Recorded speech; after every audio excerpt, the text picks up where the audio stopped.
ખાલી કરી આવો દાદાના. અને તમે જોવો, સ્વરૂપ જોવો, અને માં બેઠ બિરાજમાન છે.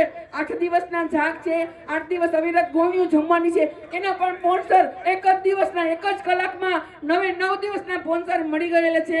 અને હવે અવિરત દાદાની અહીંયા સતત ગોળીઓ જમવાની છે, રોજે રોજની. તો બહેનો, મારા વડીલો, ભાઈઓ, માતાઓ, બધાને ખાસ નમ્ર વિનંતી કે એક દિવસ બધાય વર્ષોની ઈચ્છા મુજબ થઈ રહ્યું છે. અને આપણા ઈષ્ટદેવને અને આપણી માને રાજી કરવાના છે.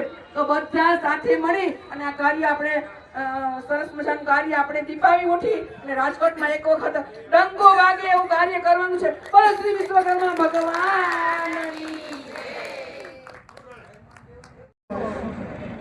તો એ પ્રથમ ગુજરાતમાં ઝવેરા વ્રત નિમિત્તે થયું હોય તો એ રાજકોટમાં છે.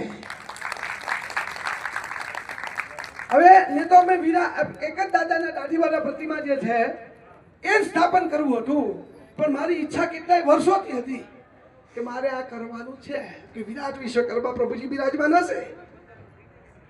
તો એ મારી જે ઈચ્છા હતી એ અમદાવાદ થી ગાંધીનગર જે વિશ્વકર્મા ધર્મ પ્રચાર થઈને 4 ધામમાં જે કથાઓ કરાવી, બકુલભાઈ, અરવિંદભાઈ ખારેચાને કદાચ ઓળખતા હશો.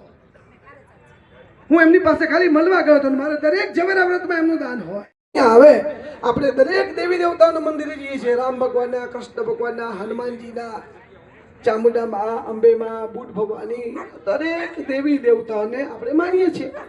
પણ જ્યારે વિશ્વકર્માની વાત આવે તો અન્ય જ્ઞાતિવાળા કહે તો તમારા સુથારના છે, આ તો લુહારના છે. તો તમે જ અહીંયા જલ્દી નહીં આવો તો કોણ અહીંયા આવશે? તો એક આ માધ્યમ શ્રી સૌરાષ્ટ્ર ગુર્જર સુથાર જ્ઞાતિ વિશ્વકર્મા પ્રભુજી મંદિર ખડપીઠ રાજકોટ દ્વારા આ આખો કાર્યક્રમ જે કરવામાં આવ્યો છે, દાદી જાય તો અહીંયા આપણે સૌએ આપણા દીકરા દીકરીઓને લઈને આવવાના છે, માત્ર આનંદ કરવાનો છે. આપણો આજે એક દિવસ પૂર્ણ થયો, હવે આપણી પાસે 7 દિવસ બચ્યા છે. 13 એટલે 9મો દિવસ, વસંત પંચમીથી 13 9 દિવસ ઝવેરા વ્રત અનુષ્ઠાન મહોત્સવ આપણે રાજકોટ મંદિરમાં પણ કર્યા હતા. અહીંયાથી ઘણા બહેનો સમૂહ મંત્ર જાપ અને સમૂહ ઝવેરા વ્રત અનુષ્ઠાન મહોત્સવમાં પોતે એક સંકલ્પ લીધો હતો કે હું આજથી અહીંયા